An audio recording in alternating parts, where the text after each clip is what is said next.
Today we're going to be talking about how to properly defend a spinning side kick. We saw this at UFC 300, Max Holloway kept throwing it, sometimes even a jumping spinning side kick, and Gaethje was struggling to properly defend. I want to make sure everybody on this channel understands all the options that are available to you.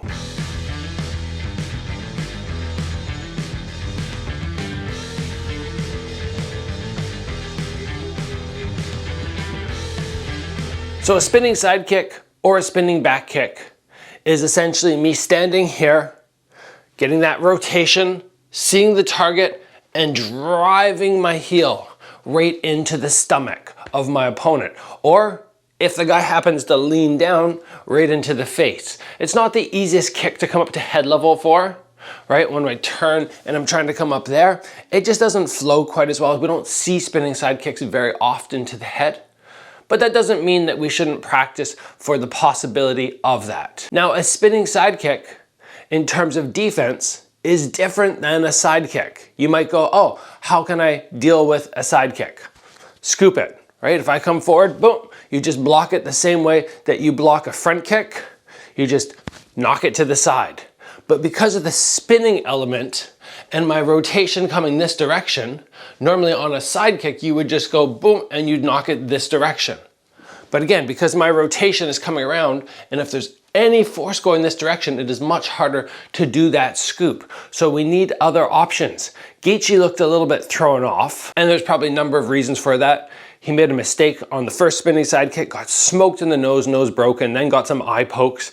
But still, overall, dropping your head forward and leaning into the kick is a bad idea. It brings your head from what would be normally a safe zone for a spinning side kick, and it drops it right into the power zone. Plus, as you lean forward, you're moving into the technique. Yes, your body is a little bit safer, but your head becomes very compromised. So we do not want to use that defense. You saw at UFC 300, that does not work well. And we're not going to put a lot of focus on stepping back. I know a lot of people say that, or if I go to a seminar and I say, okay, show me your defense for a spinning side kick, they'll just step back.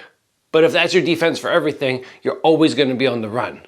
And we don't always have that option to move backwards. Sometimes there's something behind us, sometimes we're too slow, too fatigued. So we need something that is more right here. And if we're thinking in terms of countering, stepping back puts us out of range of counters. We want to have something where we can throw back after. That's a big part of fighting.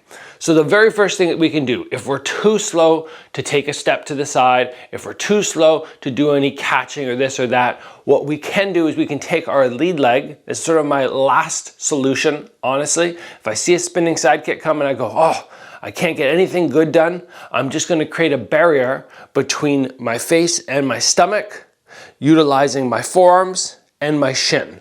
Right from here, I just come up the center. That's it. That's all you have to do. You see the spin kick come, you come across. I like to go left knee to right elbow. I find that this makes sure that there's no chance of this kick coming. Like if I lift right up the center, it could still come and hit me over here. So I come right across. And now if it happens to hit the outside of my leg, it slides off. So that would be sort of my last line of defense. I go, oh, I'm too tired. I know it's coming. I can't move. I can't catch. Boom. Right to there. Notice how I keep my hands up fairly high in case the kick does happen to ricochet off and come up to head level. Now, as I already mentioned, I'm not a fan of scooping side kicks or spinning side kicks. I've tried it before and it just never seems to work. But what could work, if you're really good at catching, is to just catch the kick. You're gonna have to do the normal thing where you hollow out your stomach. You're gonna have to make sure one hand clears your face in case that kick comes up to head level, and you could try catching the spin kick. This is not an option I love.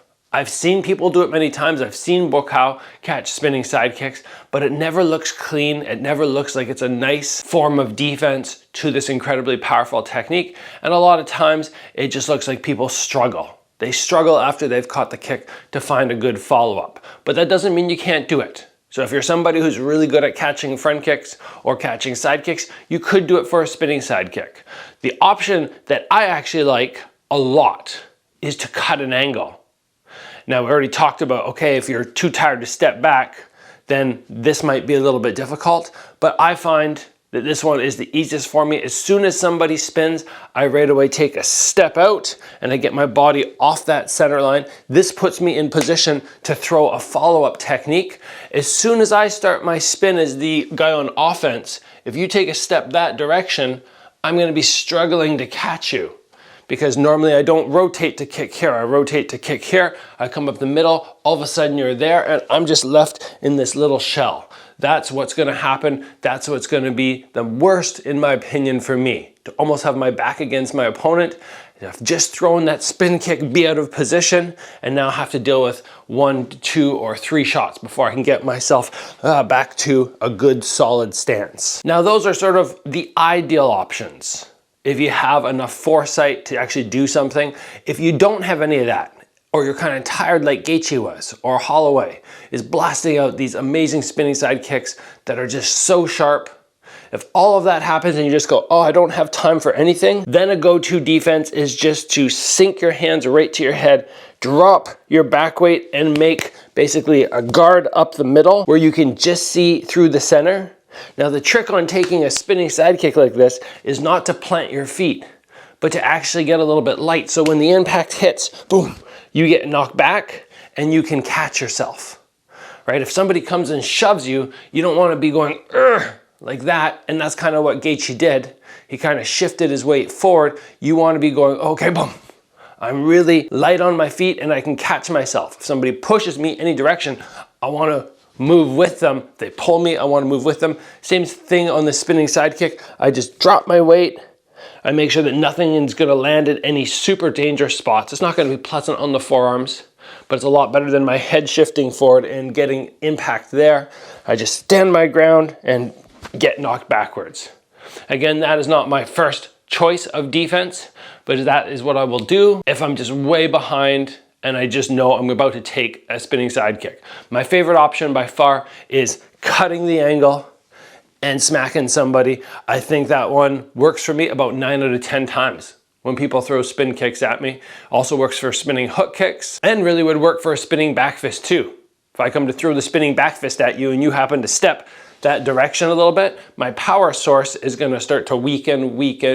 So even if I do land on you, it's gonna really have nothing. So anytime somebody spins as an orthodox versus orthodox fighter, I just cut that angle a little bit forward, a little bit to the side, 45 degrees, and all of a sudden, it's a great spot for you to go on the offense. This is what you guys should be working when you are trying to make sure you don't want to take spinning side kicks the way that Gaethje took them from Holloway.